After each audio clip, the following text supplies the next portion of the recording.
তারাবির নামাজ সামনে তার একটা বাহাস আসবে, 20 পড়বেন না 8 পড়বেন, ঈদের নামাজ কত তাকবীরে পড়বেন ইত্যাদি। যে মাসআলাগুলোকে নিয়ে সাহাবায়ে কেরামের যুগ থেকে শুরু করে ইখতিলাফ চলে আসছে, এগুলো নিয়ে আমরা কিয়ামত পর্যন্ত ইখতিলাফ করতেই থাকবো। বলেন ঠিক, তাই না? এটাই করছি আমরা, এবং সারা বিশ্বের প্রেক্ষাপটে আমাদেরকে আজকে চতুর্দিক থেকে গলার মধ্যে রশি পেঁচিয়ে টান দেয়া হয়ে গেছে, খালি ফাঁসির কাজটা ঝোলা বাকি এখন আমার। উদাহরণটা এভাবে দিতে পারি আমি, যারা বোঝার তারা বুঝবেন ইনশাআল্লাহ। সমুদ্রের ধারে দাঁড়িয়েছেন কখনো? অনেকে দাঁড়িয়েছেন, ওখানে কিছু চোরাবালি থাকে, আছে চোরাবালি আছে। এই চোরাবালিতে কেউ যদি ডুবে যায়, দেখা যায় যে আস্তে আস্তে তার হাঁটু, তারপরে তার কোমর, তারপর বুক আস্তে আস্তে ডুবতে থাকে। আমাদের অবস্থাটা এখন এমন হয়েছে যে প্রথমে আমাদের উম্মাহ, এই দেহটা একটা চোরাবালিতে পড়েছিল, পরে তার প্রথমত টাকনু পর্যন্ত ডুবেছে। সে হাত পা ছোড়াছুড়ি করছে, আমাকে বাঁচাও, আমাকে উঠাও। চারপাশে উম্মার অনুসারী মানুষরা ছিলেন, তারা বলছে নড়াচড়া করবেন না, নড়াচড়া করবেন না, নড়াচড়া করলে আরো ডুবে যাবেন, ওইভাবে থাকেন। উম্মাহ বেচারা এভাবেই ছিল।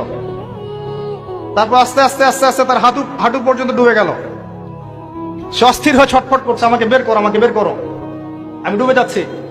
আশপাশের মানুষ বলছে রিল্যাক্স, নড়াচড়া করবেন না, নড়াচড়া করলে আপনি ডুবে যাবেন।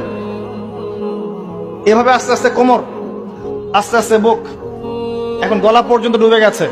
এখনো উম্মাহ চিৎকার করছে, আমাকে বের করো, আমাকে বের করো, আমি ডুবে যাচ্ছি। আশপাশের মুসলিমরা বলছে নড়াচড়া করতে যায় না, নড়াচড়া করতে যায় না, ওইটাও ডুবে যাবে। কে টেনে তুলবে একে? এখন যারা আশপাশে আছে এই দুরবস্থায় এবং এই দায়িত্ব পালন করে নাই, আল্লাহ পাক অচিরে তাদেরকে সরিয়ে দিবেন ইনশাআল্লাহ, কোনো সন্দেহ নাই। নতুন কোন কওম আসবে ইনশাআল্লাহ, নতুন কোন প্রজন্ম আসবে ইনশাআল্লাহ, যারা এই উম্মাহটাকে আবার তুলবে ইনশাআল্লাহ। এবং আমরা জানি, আমরা আখিরুজ্জামান স্টাডি করে দেখেছি যে বিশ্বের সামনে এমন সময় আসবে যখন ঈসা ইবনে মারিয়ামকে আল্লাহ পাক নামাবেন, এবং এই বিষয়ে কোনো সন্দেহ নাই। আর ন্যাটো যদি চেষ্টা করে তাকে থামাতে পারবে না। কথা বুঝতে পারেন নাই? পৃথিবীর কোন শক্তি তাকে আটকাতে পারবে। আল্লাহ পাক এটা বলে দিয়েছেন, সিরিয়ার দামেস্কের সাদা মিনারের উপরে 2 জন ফেরেশতার কাঁধে ভর করে ঈসা ইবনে মারিয়ামকে আল্লাহ পাক পাঠাবেন।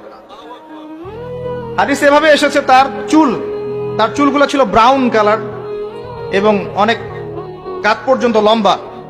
চুলগুলো দিয়ে টপ টপ করে পানি পড়তে থাকবে, দেখে মনে হবে মুক্তা ঝরে পড়ছে।